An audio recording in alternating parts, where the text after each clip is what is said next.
Good morning, everyone. Shabbat Shalom.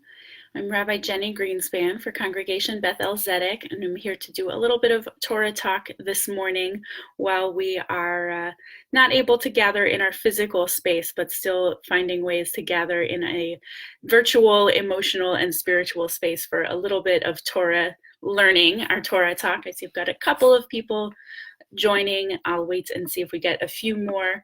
For those who are here, I am going to be using the Etz Chaim Chumash as the translation that we use often in our services at Congregation Beth-El. If you have a copy at home, I am on page 552 for the beginning of our Torah portion today, Vayakel Pekudei. If you don't have a copy at home, you can access every Torah portion on either sefaria.org or mechonmamre.org. You can also go to the Rabbinical Assembly's page that I believe we have linked for our download for Friday night services.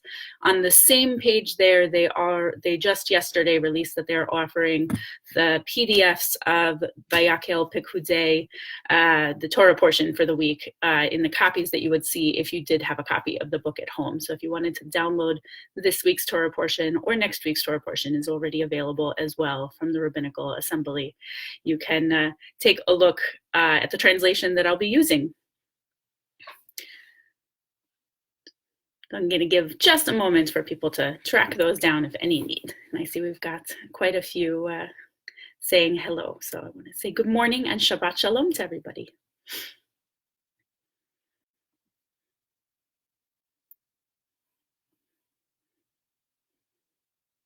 Okay. And since we will be saving the video also, I'm going to go ahead and now jump in a few minutes in. And if any would like to rejoin later, they can go back and visit the beginning. So this week's Torah portion is called Vayakel Pekudei. And I will admit on first read through of the Torah portion, it would be very easy to consider this to be a somewhat ironic Torah portion to be reading right now, as it opens with the word Vayakel, which is when Moses uses the word kehillah. You might hear a similar root there. Kehillah means community. And here we have Moses turn community into a verb. You could read the first clause of this Torah portion somewhat literally as Moses communitied the entire people of the children of Israel. And then the very first two things that follow are Moses and God give that entire community two gifts, Shabbat and the Mishkan, the tabernacle or the space that the Israelites will use for carrying their tablets, the 10 Commandments, and use as a space for God to dwell with them as they travel through the desert wandering. So it could seem ironic because these three things that we open this Torah portion with almost seem to be the furthest things we have from where we are right now. Community, Shabbat, and a stable place to gather and to pray and to honor God. In this moment where so many of us are staying indoors to protect ourselves and our loved ones, community feels very far away. Most of us are spending time seeing only one or two other people, if that. Some of us are living alone and not really seeing very many people face to face. So it seems strange to have the portion remind us of community. For many of us, Shabbat has become same as any other day of the week when we can't go out to our synagogue, when we can't gather, and when we're not going to work on our other days of the week. Our Saturday has quickly become subject to become the same as any other day of the week.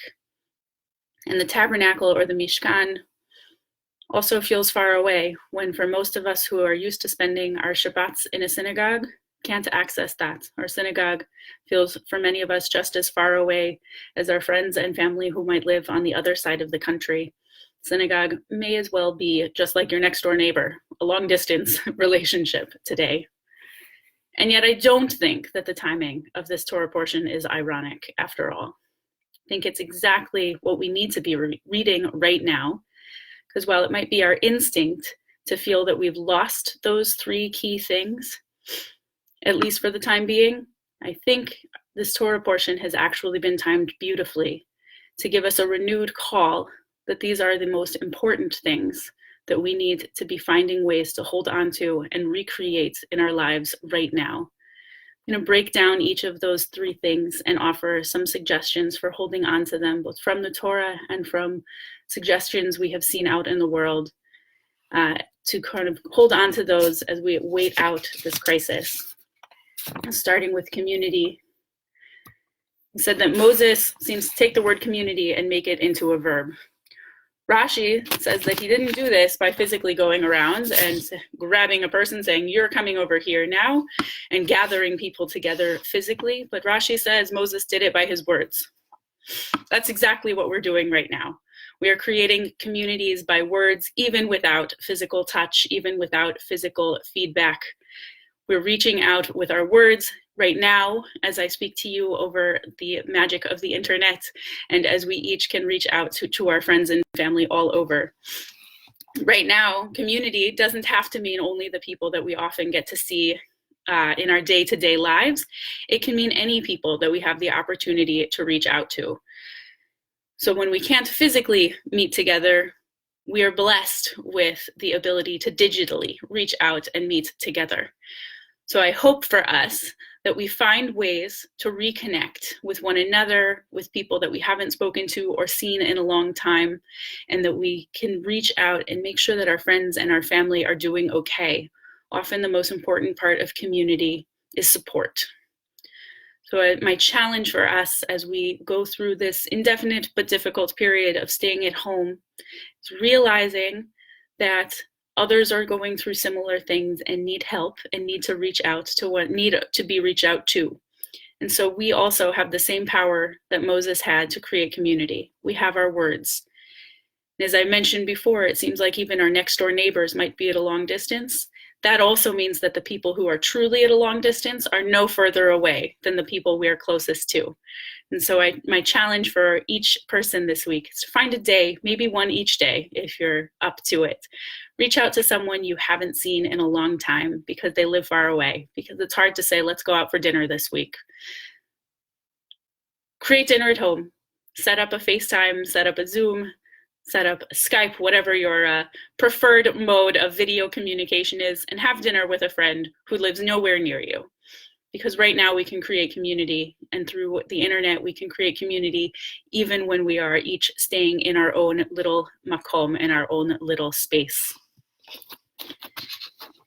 Because that refrain from going outside is also what we're used to for Shabbat. So I'm going to move into Shabbat as that gift from God. God says to make Shabbat, to have a day where we're doing nothing. In this particular portion, the focus is on fire. There are many things that many Jews will refrain from on Shabbat, because the goal for Shabbat for many is to create a different space, to make it a different day of the week. And that is vitally important right now for our mental health and for our emotional health.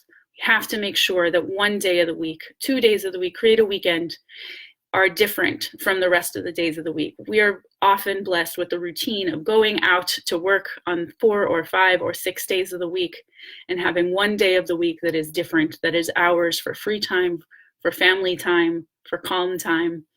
So our goal, my hope, is that we can still create that for Shabbat, that you can create Shabbat rituals at home, that you're able to join us later on this evening for a Havdalah to mark the end of Shabbat and the beginning of a new week.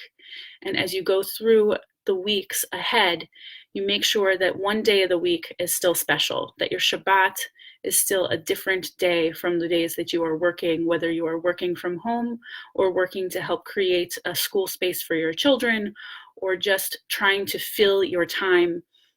If you are someone who is not able to work and you're spending a lot of time at home, still find one day that you can make special and do a different activity on your Shabbat.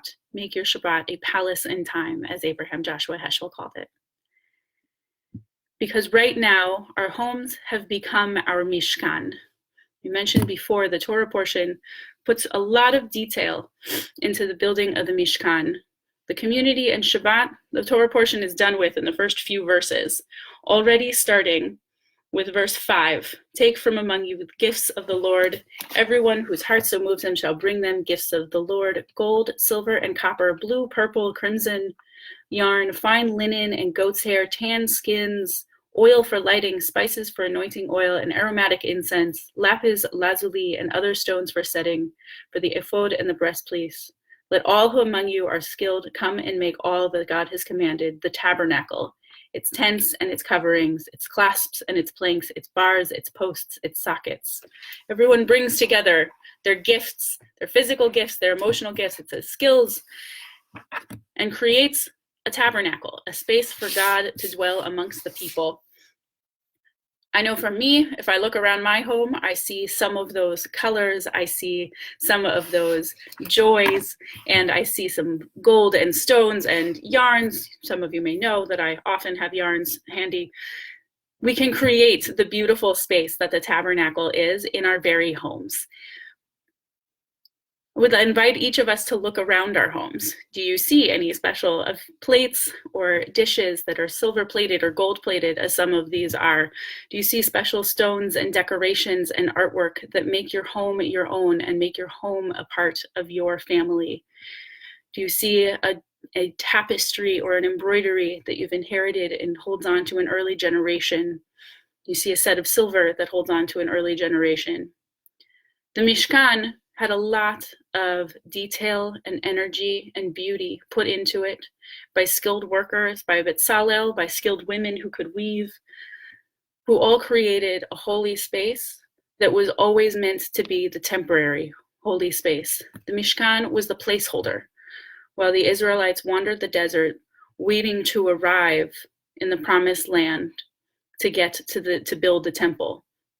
In our modern context, we don't worry about the temple as much in our communities, but the synagogue for many of us is what is meant to be the stable home, the stable place that we go for worship, the stable place that we go for Jewish practice. And right now, we're waiting to make sure that the synagogue will be accessible to us again. And so we create the Mishkan, the temporary holy place, in our very homes. As you look around your home, look and see what already makes it that holy space.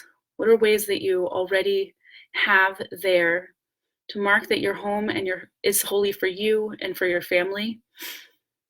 How can you make those little things a stronger reminder of holiness in your life? And if you feel so moved in your time later on this week, if you have more time after Shabbat, maybe you can look into the Torah portion for some ideas of things to create anew, to add to your home, to make sure that you give yourself a little bit of space in your house to call your Mishkan, to call your temporary holy space, the place that you can set aside for meditation, contemplation, prayer, and a little bit of Jewish ritual. If you look at chapter 35, verse 13, that place is the table. There's a table at the center of the Mishkan, and on that table is lechem panim, bread of display, as the translation says, but it also the bread of the faces. It may be the holiest space in your home is your table, with those dishes that might remind you of an early generation, and with the faces of your family that hold on to your current and next generations. May those spaces of holiness carry you through as we await a return to our synagogue, to our more normal, stable, holy space. And we have the blessing of this Mishkan, our home, will not be going away. And so we will get to create holy space in our home and hold on to it going forward. One of the comforts of Judaism in my life has been going to different places, whether that be different parts of the United States, to Israel, and even to Germany, and finding Jews doing Judaism. There's comfort in that link. So let's feel it now. Let's reach out and have our community, each of us doing Shabbat today in a different way than you usually do, but still reaching out. Let's find ways to allow our homes to be a Mishkan, to be a holy place that later we hope to bring our friends and families into as well, even as we await our central structure of our synagogue, of our temple again. The ark in the Mishkan held two sets of tablets. It held the whole tablets of the Ten Commandments, and it held the broken tablets, the first set of tablets that Moses broke when he found out about the golden calf that we read just last week. Many of us are feeling like those broken tablets right now, and it's okay to feel broken and anxious and scared right now. but we're held in our Mishkan. We're held in our holiness. We're held in our space as we reach out to one another. We're each a thread in the tapestry of Judaism. We're living in a time fraught with anxiety and fear. We don't know how long it will be living under these drastically shifted circumstances. We're worried for our loved ones who are not living with us. But this portion, this Torah portion, Vayakel Pekudei, is calling out to us. It's reminding us that we can still be stronger together. It's reminding us that we can still make our days special. It's reminding us that we can still create the holiness that we need in our own homes, can create a Mishkan anew. So this week and this Shabbat, may we stay in communication, reach out to a friend you haven't seen in a while. May you make your time special. Find a way to make your Shabbat a different day and a distinct day. And may you make your home, or even just your dining room table, a space for holiness. I hope we stay safe and stay well and support one another.